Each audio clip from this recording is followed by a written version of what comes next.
வருஷமா வாங்கிட்டு இருந்தாங்க. 2021ல இருந்து இந்த 10 ரூபா வாங்கிட்டு இருந்தாங்க.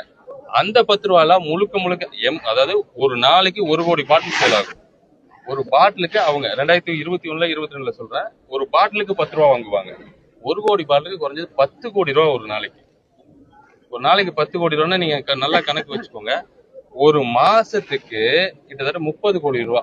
ஒரு வருஷத்துக்கு 300 கோடி ரூபா. ஒரு வருஷத்துக்கு 3600 கோடி ரூபா.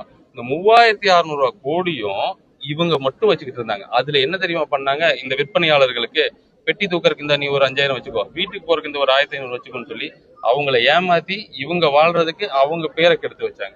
இவங்கெல்லாம் தேடி சாப்பிட்றதுக்கு அந்த வியாபாரிகளை அந்த மக்கள் வந்து என்ன 10 ரூபாய் இவங்களுக்கு போகும்னு மக்கள் நினைச்சிட்டான். ஆமா, அப்படித்தான் நானும் நினைச்சிட்டு இருந்தேன் இதுக்கு முன்னாடி வரைக்கும். உள்ள வரும்போதுதான் தெரியுது அவனை ஏதோ பெரிய கொலை பண்ற குற்றவாளி மாதிரி அவங்கள போட்டு அவ்வளவு டார்ச்சர் பண்ணாங்க.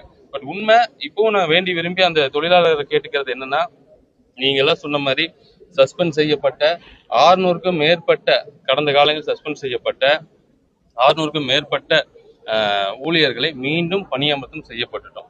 இதோட நோக்கம் என்னன்னா, எவ்வளவோ சொல்லிட்டோம், அந்த டெபாசிட் அமௌண்ட் வாங்கினா நீங்க திருப்பி கொடுக்கணும், அதுக்காக தான். ஆனா அதுவும் இப்ப மாறிடும். நான் உங்களுக்கு என்ன வாக்குறுதி கொடுத்தனோ அது எல்லாமே செய்வோம். ஏன்னா இது தளபதியோட அரசு, நான் தளபதினால கொண்டு வந்த பையன். தயவு செஞ்சு அந்த 10 ரூபா வாங்காதீங்க. இம்மீடியட்டா சஸ்பெண்ட் பண்ணுவோம். அந்த வீடியோ எல்லாம் பார்த்துட்டு தான் இருக்கும்.